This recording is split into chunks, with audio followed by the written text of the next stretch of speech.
Big things continue to happen at the state capitol, where parents got the final say in the school mask war, and Lieutenant Governor Winsome Sears had a Cinderella Shoe moment. We'll talk about all this and more today. Welcome to Speak Up Virginia, equipping you to speak up on the life, family, and freedom issues that matter most to you.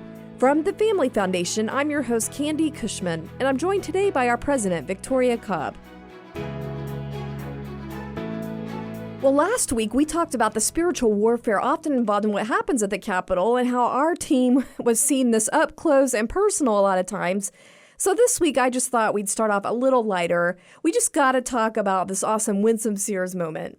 Yeah, it was pretty awesome. I saw it first posted on a Facebook meme where basically I guess the deal was somebody that they thought there was a prank and that somebody had actually hidden her gavel. And so instead of I think I would have freaked out. You know, she presides over the Senate. I think I would have. But no. She apparently pulled off her high heel and gavelled in the Senate with her high heel. Pretty awesome.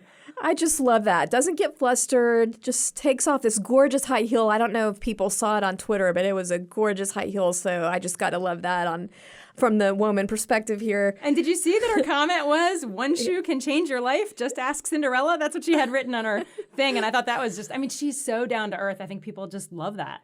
The more we see from her, she really is a rock star and, like you said, a relatable one. Well, I just heard it and I laughed when I saw the meme and all this. I literally thought of all these board meetings where it's hard to get our board to come to order. And our old chairman, the one that was our one before now, he used to say, I just wish I had a gavel. All this time, I could have just taken off my high heel and gavelled in our board. Little did I know. And you have some nice red ones. You should definitely do that at our next board meeting. Well, I had a not-so-Cinderella moment when I first moved here to Richmond, and that grate right in front of our office door, my high heel, because then I was still naive enough to be wearing high heels to work every day, that stopped after this experience. My high heel got caught in that grate. I was struggling. I could not move. I could not get it out. And this really nice parking ticket guy came over and had mercy on me and helped me get my shoe out. Okay. First of all, I'll just tell you those grates have eaten a lot of shoes in Richmond, and mine included. And the fact that you just said the parking ticket guy had grace just made me laugh, because that's not usually my experience with the parking ticket people, because they usually hand me a parking ticket. But that's but it is a little like Cinderella, because you're there standing there without a shoe, but it's just not very romantic and shoe. Not very I wasn't in a nice sparkly ball gown or, didn't have that experience. As long as you didn't faceplant, because that happens too. Yeah, we saw someone faceplant right in front of our office. Yeah, it takes your shoe and the rest of you keeps going, so it's a fair thing to hit the ground. Well, once again, we've got a ton of things to cover today, because there are a lot of bills moving through the General Assembly that families and Christians really care about. So we want to talk about some of those. And I'd love to just start off with the biggest victory we've seen in a while on the parental rights front. And that is this whole issue of who gets to decide if a child wears a mask to school. Tell us about that, Victoria. Yeah, this has been the big news of the week. We've already had a bill signing. Normally in February, we're not already to the point where the governor's signing a bill. But basically, he had done an executive order. There had been lawsuits with school boards. But the General Assembly actually passed a bill, and we actually got to see the governor sign this bill that simply says that schools can't require this, that parents get to be the final say, that if a parent wants a child to wear a mask, they can. But if they don't have to. And it was a big deal. He had all the kids outside the Capitol steps. It was quite an awesome photo op kind of thing. You went to it with your kids, right? My kids went to it. I was out of town. I actually sent my kids, their friends went, and so they got to see. It's so cool that they get to be a part of that kind of stuff. I actually missed out. And we've already seen impact from this. Some of the school districts that were really digging in their heels on this and ignoring a lot of parents' concerns, Loudoun, for example, they have already reversed course. I saw Loudoun's reversing course, and apparently he's not going to, they're going to reverse some of the discipline measures that they were taking against students that did come to school without their masks. Kids were getting suspended. That's an unbelievable deal. So yeah, they better roll that back. Yeah, I think I saw they were going to roll it back by later in February. So that's good. Does this mean that all of the court cases are moot now? They actually, interestingly enough, one of the court cases that Loudoun County was involved with, actually the judge ruled the same day the bill signed. So actually they were probably having to respond to the court even if that bill hadn't passed, because the bill is technically not effective till March 1st. So there's actually like a week or two. But the court actually said, get it together, people. This is legitimate. You got to do it. So it's great on all fronts. Okay. Well, this other important bill involving parental rights is involving the bill where parents would have the right to review sexually explicit curriculum that comes up in their child's classroom. They can review it. Then they can request an alternative assignment. Tell us where that's at. Yeah, so this was a bill that we actually saw two versions of. So there was a House version and a Senate version. That happens a lot. So you've got a patron on both sides, both chambers. And the bill actually made it out of both sides of each committee and off of each side. So the House, the full House voted for it and the full Senate voted for it.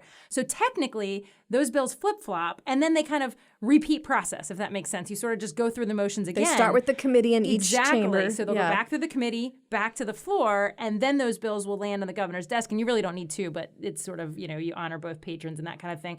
But we expect, because it did pass both times, unless somebody gets cold feet, a couple somebodies actually. I mean, they're narrow margins, so there's room for this to go wrong. So we still hope people pray over this and are still engaged in it. We don't want to say, check, it's done, because it's not, but it's a good sign that it should get to the governor's desk. So at the time of this taping, we pretty much know it's going to go through the House processes, but where it could, if it's going to get snagged up, would be when it goes to the Senate committee. Yeah, the biggest concern is always, it was a bipartisan vote in the Senate. We still need those couple of Democrats that broke with their party to vote for this. They need to vote again. And that's HB 1009 that will at some point be in the Senate committee. And one of the senators that could play a key role again is Chap Peterson. He's kind of gone different ways on this, right? Yeah, he voted for it in committee. That's how it helped get out of the committee. But then when it got to the floor, it sounded like he got a little nervous and backed off. And so thankfully we picked up a vote. So on the floor, it still passed. But it is a little nerve-wracking when you see slight changes from really important key votes.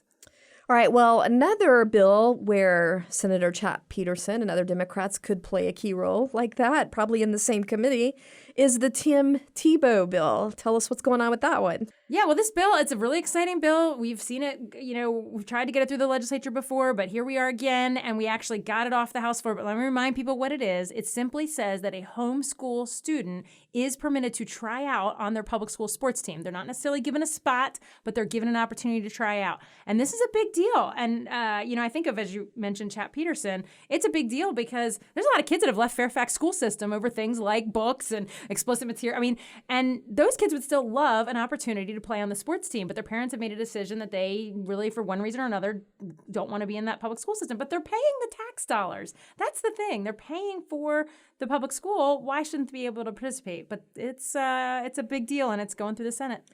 Yeah, I saw a stat that more than 46,000 students have left the Virginia public schools since 2019. So, they need to do something to work with these communities and families. And I also thought it was a really good point that this is a local option. It's not mandated on the school districts. That's when a bill is hard to pass, that's sort of the next step down is, okay, we're not going to make everybody do it, but we'll at least create the opportunity. And, it's the other thing, too, I can't say this enough. There's so many things in Virginia that we act like they're a really big deal, but this is happening in 35 other states. This is not new. This is not a big deal. It's called the Tim Tebow bill. Why? Because there is, in fact, it was an NFL athlete that was his experience. So this works. Yeah, we're actually behind the curve on that. Let's catch up, Virginia. Sometimes our legislature makes things a gigantic deal that they just don't look around and go, this is really not rocket science. Well, on this segment, I just want to wrap up real quick, going back to the mask issue. Help us understand real quick for our takeout here why that is a core issue on the parental rights front, what it says about parental rights. We just have got to be responsive to the fact that parents have to be the driver of what is best for their own child. And lost in this conversation are many, many kids whose education has been hurt by wearing a mask. I know that sounds crazy, but if you have a kid that has speech issues, you have a kid that has auditory processing issues, there are reasons why masks are not always helpful. And parents need to be able to dictate for their child, this is the best environment. And the good news, all these issues have great traction, so let's keep the movement going. Absolutely. Thanks for joining us for Speak Up Virginia, brought to you by the Family Foundation. If you're enjoying the show, help us encourage others to speak up by giving us a 5-star review and sharing it with friends. Thanks for listening. All right, well, let's touch on some other issues in addition to the parental rights stuff. And one of those is the marijuana legislation. Now, they've already legalized possession of small amounts, did that last year, but now the debate has moved to commercialization of marijuana. In other words, whether your community will have a pot shop on every corner. Give us the latest update on that. Yeah, so this is a complicated issue. There's a million ways to skin this cat. We hope the way is don't do it. That's our recommendation. I don't think you should skin cats at all. You know what I mean? There's a million ways to put things into this bill, and our recommendation is just don't bother trying. But, whether you're going to have edibles, whether you're going to have a local opt-in, could a county have to, by referenda, choose to have a pot shop, or a local opt-out, for example? Everybody can have one unless your county says, no, we don't want one. So there's a lot of ways. And what they did at the last minute was drop this massive substitute on the floor of the Senate right before voting. So that bill did get out. Honest to goodness, it was so long. I think it was one of those. Remember Nancy Pelosi? Yeah. I'll know we it. We have to pass it, and then we'll read it. I think it was kind of like that. That's what I'm hearing from legislators. They really didn't have the details. But I think what's encouraging is the House had various pieces of legislation around this, and none of them came out of the House. Meaning, at the very least, they didn't like what they saw, and maybe they're going to look at just what's coming over from the Senate. But I found that very encouraging. I think our team is looking at that as a positive sign of, we're not gonna just push to get this thing through. If the Senate sends us something that really is workable, which I hope it's not, I don't think it's workable. I don't think there's any version of this that's workable. But then we'll review it. So we're taking some hope in. There's just one bill basically left coming over from the Senate to the House.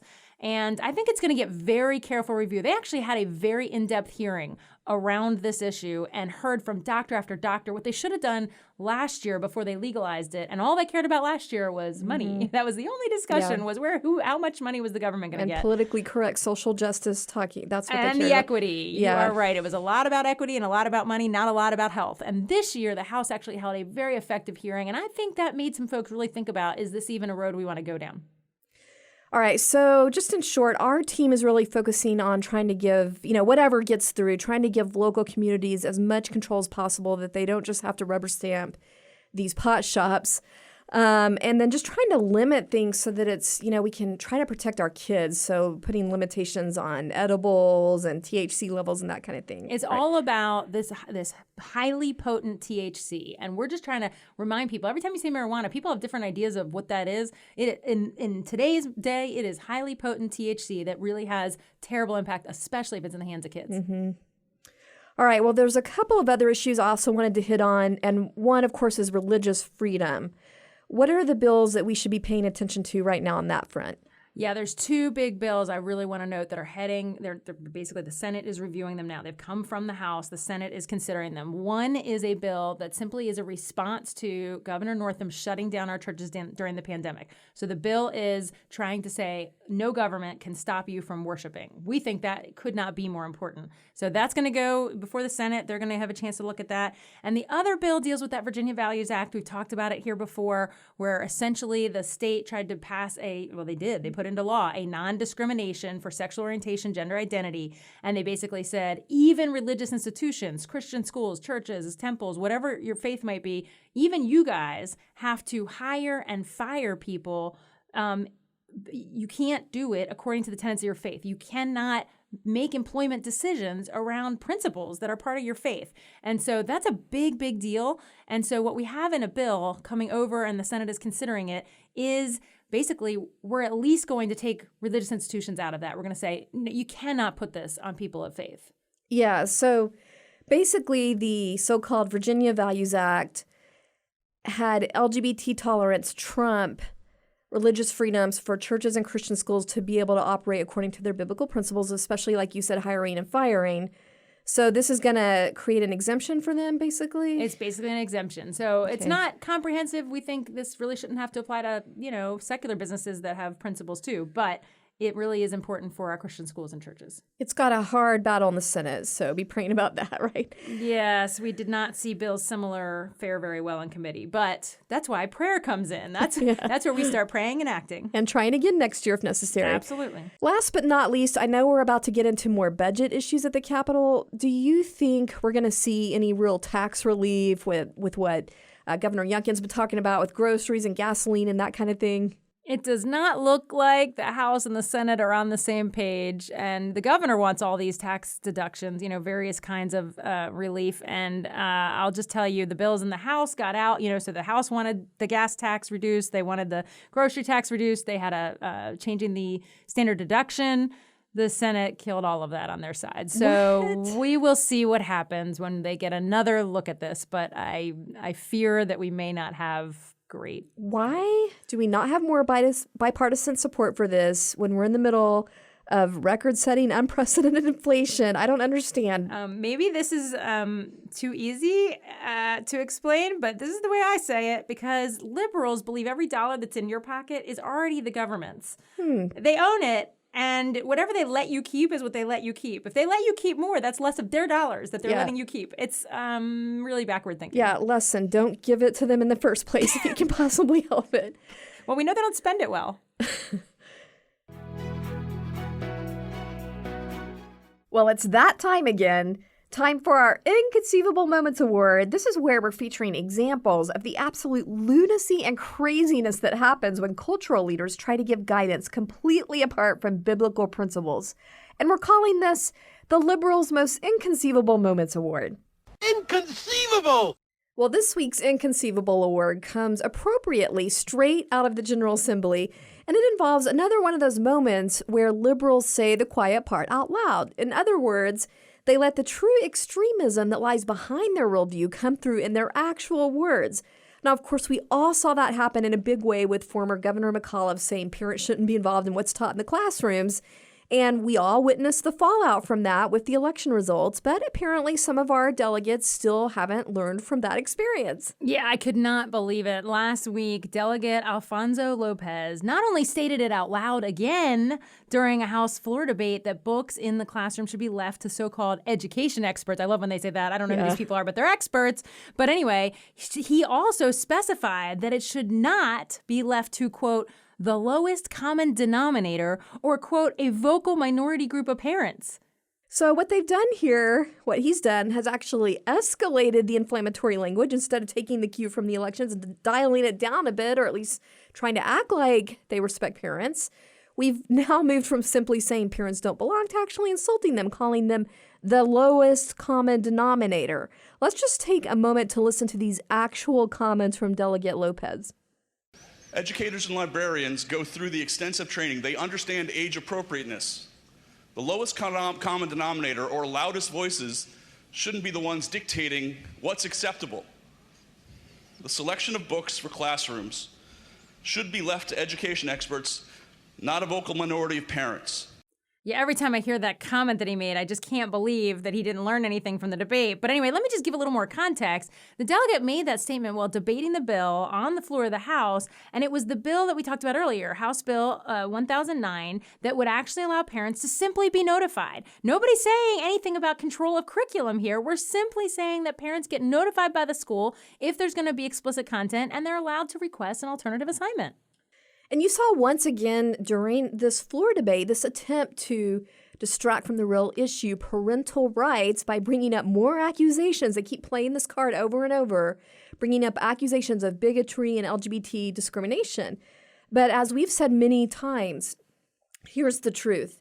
Everyone on all political sides of this, we should all be able to unite around protecting kids, especially when it comes to common decency standards in a public school environment. So they're always using these red herrings, trying to accuse people of discrimination. They're not addressing the core issue here. Exactly. But thankfully, Delegate Freitas actually did stand up and rebutted Delegate Lopez. Let's just take a listen to what he had to say. I looked through the bill, and strangely enough, nothing in there about burning books. Nothing in there about burning books. Nothing in there about banning literature. Nothing in there about it. What it says is that if you're going to put these materials out there, then you're going to let the parent know first. And it's amazing because I keep hearing all of these arguments about local options. You want to know what the most localized option you can get to? The individual, the parent. And we're not even saying you can't have it in school. We're saying you're going to let the parent know first. And if that's really what this debate is about, and if we're going to go ahead and call parents the lowest common denominator or the loudest voice in the room, well, Mr. Speaker, I hope the parents are watching. Thank you. I'm just so thankful for his boldness and restoring some sanity into this conversation. Yeah, he's done that on a lot of these issues up to this point. But one thing I really appreciated that he pointed out with that particular debate was the inconsistency with all of a sudden liberals are now bringing up local control out of nowhere. Like they're on the side of local control. But he said, hey, it's the parents who are the most local option because they have the constitutional right to oversee the education of their kids. Yup, and that's exactly why it's absolutely inconceivable that Delegate Lopez has not learned anything from this whole election and persists in insulting parents by labeling them the lowest common denominator in their own child's education. You gotta love that phrase, lowest common denominator. You know, he's got to throw that lowest in. It can't even just be the common denominator. And I just think that's such an elitist thing to say and at the same time just outright foolish. So obviously, this week's Inconceivable Award does have to go to Delegate Lopez and all the other liberals in the Senate opposing parental rights yet again. Thanks for joining us for this week's Speak Up Virginia, brought to you by the Family Foundation. Visit us at familyfoundation.org. That's familyfoundation.org. See you next time. And don't forget, we are stronger when we speak together.